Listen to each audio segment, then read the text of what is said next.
ఓం నమః శివాయ శ్రీమాత్రే నమః. మిత్రులకి శ్రేభిలాషులకి అలాగే నన్ను ఎంతగా ఆదరిస్తున్న యూట్యూబ్ ప్రేక్షకులందరికీ కూడా పేరు పేరు ధన్యవాదాలు.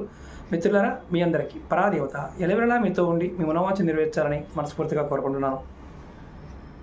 Astro science with remedies follower అందరికీ కూడా మహాశివరాత్రి శుభాకాంక్షలు తెలియజేస్తున్నాను.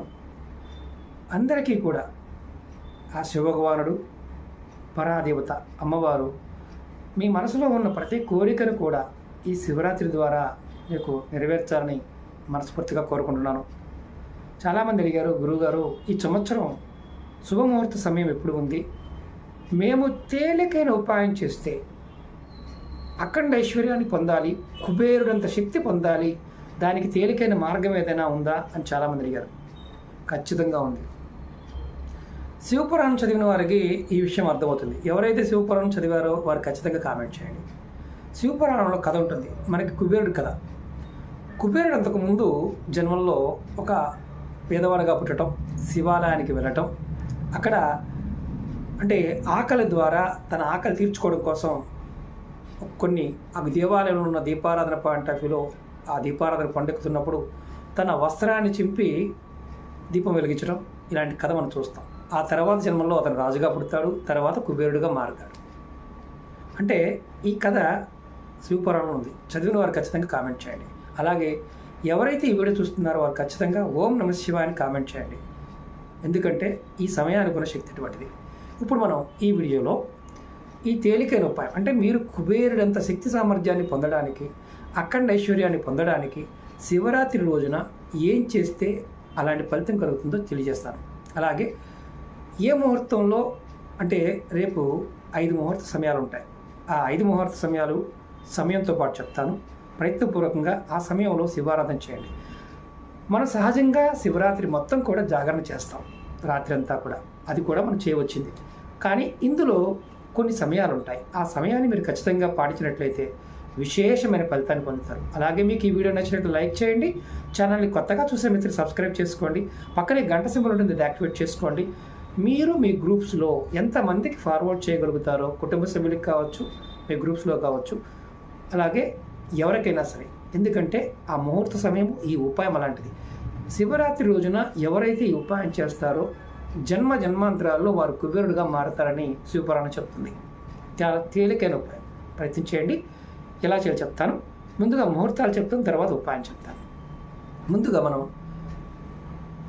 అభిజిత్ నక్షత్ర ముహూర్తం అంటాం. అంటే అభిజిత్ ముహూర్తం ఇది ఎప్పుడు ఉంటుంది? 12:08 నుండి 12:56 వరకు ఉంటుంది. మధ్యాహ్న సమయంలో 12:08 నుండి 12:56 వరకు ఉంటుంది. అలాగే విజయ ముహూర్తం ఇది మధ్యాహ్నం 2:30 నుండి 3:17 దాకా ఉంటుంది. మధ్యాహ్నం 2:30 నుండి, అంటే 2:30 నుండి 3:17 వరకు ఉంటుంది. అలాగే సాయంత్రం గోధూలి ముహూర్తం అంటారు, అంటే ఆవులు ఇంటికి వచ్చే సమయం అంటారు. ఈ ముహూర్తం 6:23 నుండి 6:48 వరకు ఉంటుంది. మరొక చెప్తాను, ఇది గోధూలి ముహూర్తం 6:23 నుండి 6:48 వరకు ఉంటుంది. అలాగే సంధ్యాకాల ముహూర్తం చాలా విశేషమైన శివ పూజకి ఉపయోగపడే ముహూర్తం. 6:25 నుండి 7:39 వరకు ఈ సంధ్యాకాల ముహూర్తం ఉంటుంది. రేపు చెప్తున్నాను మీకు నేను. అలాగే ముఖ్యమైనది అమృతకాల ముహూర్తం, అంటే రాత్రిపూట ఉంటుంది. అంతకుముందు వీడియోలో కూడా చెప్పాను.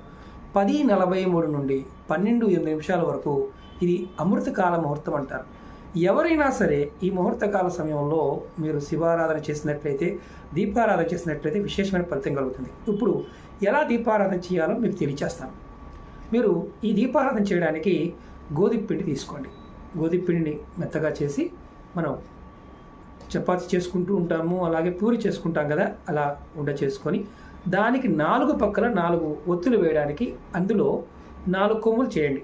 ఇలా అటుపక్క ఇటుపక్క మామూలు ప్రమిదిగా ఉంటుంది కదా, అలా 4 చేసి దానిలో తెల్లటి ఒత్తులు 4 వేసి, ఆవు నెయ్యి వేసి శివాలయంలో, ఎక్కడున్నా సరే శివాలయంలో దీపారాధన చేయండి. రాత్రి సమయంలో చేస్తే విశేషమైన ఫలితం.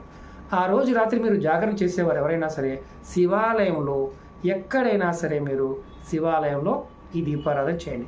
ఒకవేళ మాకు శివాలయాల దగ్గరలో లేవు గురువుగారు, మా ఇంట్లో శివలింగం ఉంది గురువుగారు, శివుడు పటం ఉంది గురువుగారు అనేవారు కూడా ఖచ్చితంగా గోధుమ పిండితో దీపారాధన ప్రమిది చేసి దానిలో 4 ఒత్తులు, తెల్లటి ఒత్తులు వేసి, ఆవు నెయ్యిని వేసి దీపం వెలిగించండి. శివనామ జపం చేయండి. మీరు అష్టోత్తరం కావచ్చు, శతనామావళి కావచ్చు, ఏదైనా కావచ్చు, చేస్తే విశేషమైన ఫలితం కలుగుతుంది. ఈ ఉపాయాన్ని ఎవరైతే ఆచరిస్తారో ఈ జన్మలో, అంటే మాకు చాలామంది దరిద్రంగా ఉంది గురువుగారు, ఏమీ కలిసి రావట్లేదు గురువుగారు, మా పరిస్థితి బాగోలేదు గురువుగారు అనుకునేవారు ఎవరైనా సరే, ఇక్కడ మతము జాతి కులం లేదు, నిర్భయంగా చేయండి. ఎందుకంటే ఇది శివపురాణంలో చాలా విశేషమైన వర్ణన ఉంది. దీపారాధన పాయింట్ ఆఫ్ వ్యూలో శివరాత్రి చేయటం వల్ల మీరు ఎవరైనా సరే, ఇక్కడ పెద్దవాళ్ళు, చిన్నవాళ్ళు, ముసలివాళ్ళు, ఓపిక ఉన్న వాళ్ళు, చిన్న పిల్లలతో సహా చేయవచ్చు. నెలసరి ఉన్నవారు మాత్రం చేయమాకండి, ఇది ఒకటి గుర్తుంచుకోండి. అలాగే మీకు ఎవరైనా కుటుంబ సభ్యులు మరణించి పెద్ద కర్మ అవ్వలేదనుకోండి, అలా చేయకండి. పెద్ద కర్మ అయిన వారు ఖచ్చితంగా చేయవచ్చు, ఇబ్బంది ఏమీ లేదు. అలాగే ఇంట్లో ఎవరికి నెలసరి ఉందండి గురువుగారు, మరి మిగతా వాళ్ళు చేయవచ్చా? నెలసరి ఉన్నవారు పక్కన పెట్టి మిగతా వారు గుడికి వెళ్ళి చేసుకోవచ్చు, ఎలాంటి ఇబ్బంది లేదు. మీరు ఈ శివరాత్రి సమయాన్ని కనుక ఖచ్చితంగా వినియోగించుకోగలిగితే అఖండేశ్వర్యాన్ని పొందుతారు. ఇది శివపురాణంలో ఉంది. అంటే ఇది పెద్ద కథ, దీన్ని మళ్ళీ పెద్దగా చెప్పడం అంటే అవదు కాబట్టి షార్ట్గా చెప్తున్నాను. అలాగే ముహూర్త సమయాలు కూడా చెప్పాను కదా, మరి ఏం చేస్తే ముహూర్త సమయంలో అవుతుంది? ఎటువంటి పనినైనా సరే ఆ ముహూర్త సమయంలో చేయటం వల్ల పనులు అవుతాయి.